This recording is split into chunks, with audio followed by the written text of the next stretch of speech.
a new version of armed robbery without a gun. You're able to commit the crime from your home, on your home computer. It's less likely you can be detected. And then when you are detected and apprehended, unfortunately, often the sentences are lighter. Very often, the perpetrator knows the victim. It's usually it can be a friend, a relative, a neighbor, someone who knows you're coming and going, somebody who can have easy access to your personal information. People that commit these crimes often commit them again, so there's a lot of them that are on probation or they've had prior offenses. Now, please enter the 10-digit phone number you wish to appear on the caller ID. And not only will it change and they can put anything they want on your caller ID to show up, but they can also change their voice. For example, if they're a male, they can actually change it to a female. Hi, this is Mabel from the Social Security Administration. The reason I'm calling is we have some problems with your Social Security checks. If you have a bank that you've been dealing with over the years and you find out that there's on your caller ID, it's that individual bank and that phone number that you recognize, you just can't be sure that today that in fact is that caller. You need to, call back or you need to stop at that bank.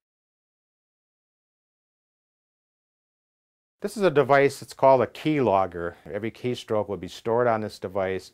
The perpetrator can later remove this and install it onto their own computer. What the device actually did was it captured my username and password. So having the bank that I do my banking with, my username and my password, the crook can turn around and use that information and actually steal money out of my bank account. They could actually pull this out of their, out of their pocket and skim your card.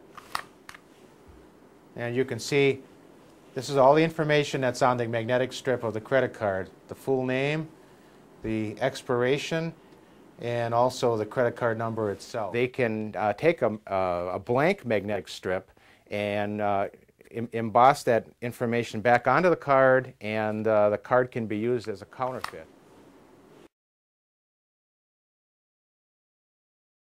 Be shredding documents that you no longer need.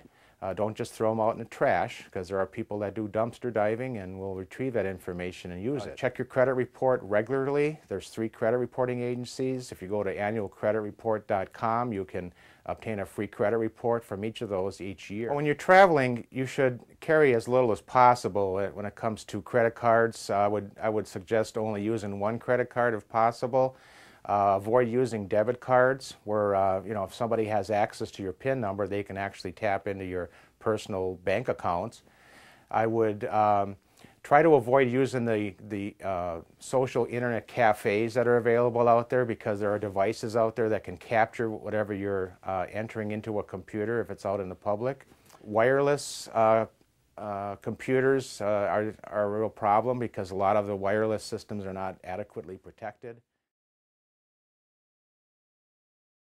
An individual going about her business in the state of Wisconsin discovers that somebody's using her identity in a different part of the country. You, in fact, are opening an account with Citibank. And I said, no, I'm not at all opening an account. That's a fraudulent call.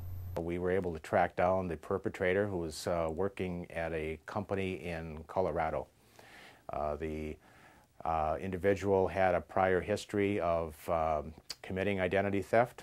And we, through our investigation and working with the authorities in Colorado, she did confess, and we have her charged with identity theft. I would hope that in the legal system here, she gets some counseling and assistance to try and find a way to make an honest wage, and really some support and help doing that. There are people that are hurt by your actions of dishonesty.